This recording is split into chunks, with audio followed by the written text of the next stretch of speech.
દર્શક મિત્રો, સત્યમેવ જયતે લાઈવ ન્યૂઝમાં આપ સૌનું હાર્દિક સ્વાગત છે। વડોદરા શહેરમાં ક્રિએટિવિટીની વાત વચ્ચે અગાઉ ચાલુ થયેલી વડોદરા દર્શન બસ બંધ હાલતમાં વડોદરા મહાનગરપાલિકાની વડી કચેરી ખાતે વડોદરા મ્યુનિસિપલ કમિશનર દિલીપ રાણાએ ડ્રાફ્ટ બજેટ 2025-26 સ્થાયી સમિતિમાં રજૂ કર્યું હતું। ખાસ કરીને વાત કરીએ તો વડોદરાને ક્રિએટિવ સિટીનો દરજ્જો મળે તેવા હેતુ સાથે અને કાર્ય હાથ લેવામાં આવ્યા છે અને વડોદરા શહેરમાં અગાઉથી વડોદરા દર્શનની બસ સેવા હાલ બંધ છે। વડોદરા શહેરમાં અનેક એવી જગ્યાઓ છે જ્યાં લોકો પ્રવાસન તરીકે નિહાળતા હોય છે, ત્યારે વડોદરાના પૂર્વ સાંસદ રંજનબેન ભટ્ટના અનુદાનમાંથી વડોદરા દર્શન નામની એસી વાળી બસ ₹2 આપવામાં આવી હતી, જે દૂર થઈ રહી છે। આ બસ માત્ર થોડા દિવસોમાં જ વડોદરા શહેરમાં દર્શન આપી દીધા બાદ બંધ હાલતમાં જોવા મળી છે।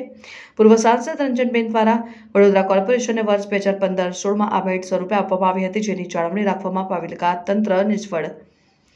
ફરી એક વખત વડોદરા દર્શનનું ભૂત પાલિકાના માથે ચડ્યું। આ વખતે ક્રિએટિવિટીનો દરજ્જો આપવા માટે તનતોડ મહેનત કરતા પાલિકાના અધિકારીઓ દ્વારા ફરી એક વખત અમદાવાદના અક્ષર ટ્રાવેલ્સનો સંપર્ક સાધીને વડોદરા દર્શનની બસ સેવા કાર્યરત કરવામાં આવશે તેવી રીતની ચર્ચાએ બજેટની બેઠકમાં વેગ પકડ્યો।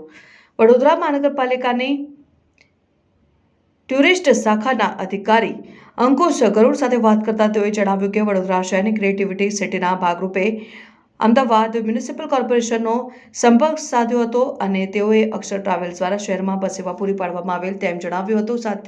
સાથે જ તેઓએ અક્ષર ટ્રાવેલ્સનો પણ સંપર્ક સાધીને વડોદરા ખાતે વડોદરા દર્શન સેવા કઈ રીતે આપવામાં આવશે તેવી ચર્ચા વિચારણા કરવામાં આવી, જેથી અગાઉના સમયમાં વહેલી તકે પ્રજાને વડોદરા દર્શનની બસ ફરી કાર્યરત જોવા મળશે। પ્રાથમિક અહેવાલ મુજબ જૂના રૂટ ઉપર આ બસ નજરે જોવા મળે છે, જ્યારે તેને ઊભું રાખવાનું સ્થાન ચોક્કસપણે નક્કી થયું નથી, પણ સ્ટેશન કાં તો તેની નજીકના વિસ્તારોમાં વડોદરા દર્શનની બસ ઊભી રહેશે તેમ તેમના દ્વારા જણાવવામાં આવ્યું હતું।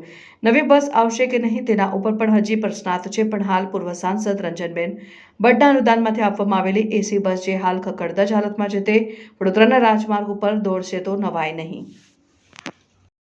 હાલ અમે અમદાવાદ મ્યુનિસિપલ કોર્પોરેશનમાં ચાલી રહેલી હેરિટેજ અને સિટી ટૂર માટેની જે બસ જે ઓપરેટ કરવામાં આવે છે, તે માટે અમદાવાદ મ્યુનિસિપલ કોર્પોરેશનનો સંપર્ક સાધવામાં આવેલો। ત્યાં અમે વિઝિટ પણ કરેલી અને જાણવા મળેલું કે અક્ષર ટ્રાવેલ્સ દ્વારા એ બસ ઓપરેટ કરવામાં આવે છે। હાલ અમને પણ અક્ષર ટ્રાવેલ્સ દ્વારા એક લેટર મળેલું છે કે તેઓ પણ બરોડામાં હેરિટેજ ટૂર અને આવી વડોદરા દર્શનની બસ ચલાવવા માટે પ્રયત્નશીલ છે।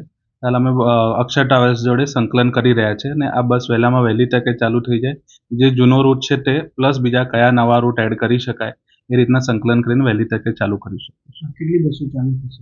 હાલ આપણી પાસે એક વડોદરા દર્શનની બસ છે, એ તો ઓપરેટ કરીશું, બાદ અક્ષર ટ્રાવેલ્સ જોડે પણ સંકલન કરીશું અને એ લોકોના કંઈ બીજા સુધારણા હશે, સૂચના હશે, સલાહ સૂચનો હશે, એ પણ લઈને આગળ એક પોલિસી મેટર તરીકે વિચારણા કરીશું। પર્યટન ક્ષેત્ર વધારવાની વાતો છે, વડોદરામાં પર્યટકો વધારે આવે, તમારે શું સજેશન આપવામાં આવ્યું? અમારાથી હાલ ટુરિઝમ માટે સજેશન આપ્યું છે, પ્લસ અમારું વડોદરા સ્માર્ટ સિટીનું હેરિટેજ સેલ ડિપાર્ટમેન્ટ છે, જે હેરિટેજ ડેવલપમેન્ટ માટેનું કામ કરે છે, તેઓ પણ હેરિટેજ વોક માટે તૈયારી દર્શાવી રહ્યા છે। અગાઉ વડોદરા દર્શનની જે બસ સક્સેસફુલ ન રહેવાનું કોઈ કારણ નથી?